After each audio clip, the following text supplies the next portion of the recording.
ஒரு கோவில் அப்படின்னா பெரிய கோபுரங்கள் இருக்கும். ஆனா இந்த கோவில்ல பாத்தீங்கன்னா கோபுரம் ஹைட்டுக்கு ஒரு பெரிய பைரவர் சிலை இருக்கு பாருங்க.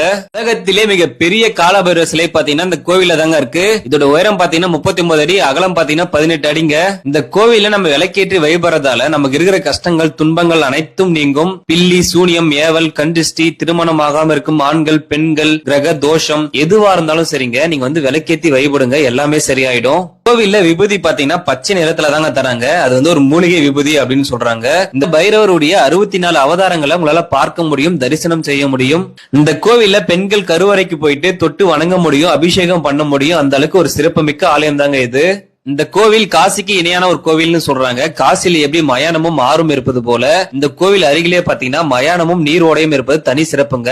கோவில்ல கருங்காலியால செய்யப்பட்ட மாலை இருக்கு, சாமி சிலை இருக்கு. கோவில் எங்க இருக்குன்னு பாத்தீங்கன்னா ஈரோடு மாவட்டத்துல அவல்பூந்துறை அருகே இரட்டை சுற்றிப்பாளையம் என்ற இடத்துல தாங்க இருக்கு.